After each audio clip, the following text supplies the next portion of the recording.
Mark సువార్త 9వ అధ్యాయము 27వ వచనము నుండి 9వ అధ్యాయము 36వ వచనము వరకు.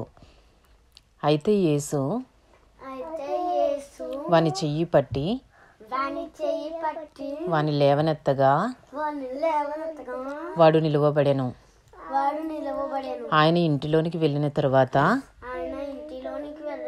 ఆయన శిష్యులు మేమెందుకు ఆ దయ్యమును వెళ్ళగొట్టలేకపోతిమని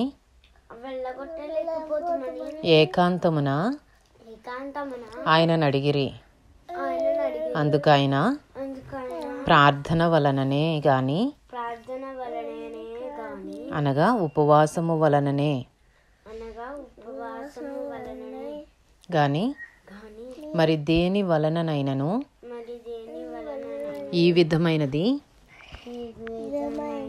వదిలిపోవుట అసాధ్యమని వారితో చెప్పెను. వారక్కడి నుండి బయలుదేరి గలిలయ గుండా వెళ్ళుచుండిరి.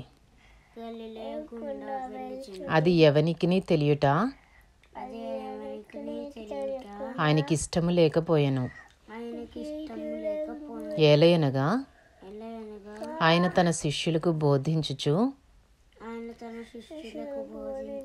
మనుష్య కుమారుడు మనుష్యుల చేతికి అప్పగింపబడుచున్నాడు. వారు ఆయనను చంపెదరు. చంపబడిన 3 దినములకు ఆయన లేచునని వారితో చెప్పెను. వారు ఆ మాట గ్రహింపలేదు గాని ఆయన నడుగ భయపడిరి.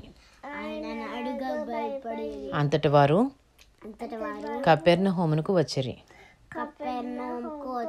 వారు ఎవడు గొప్పవాడని మార్గమున ఒకనితో ఒకడు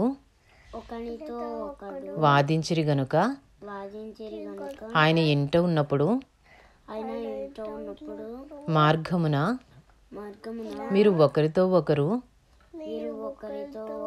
దేనిని గూర్చి వాదించుచుంటిరని వారిని అడుగగా వారు ఊరకుండిరి. అప్పుడు ఆయన కూర్చుండి 12 మందిని పిలిచి ఎవడైనను మొదటివాడై ఉండగోరిన ఎడల వాడందరిలో కడపటివాడును అందరికీ పరిచారకుడునై ఉండవలెనని చెప్పి ఒక చిన్న బిడ్డను తీసుకుని వారి మధ్యన నిలువబెట్టి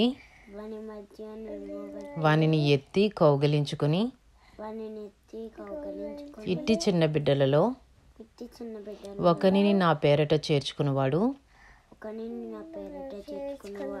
నన్ను చేర్చుకొనును.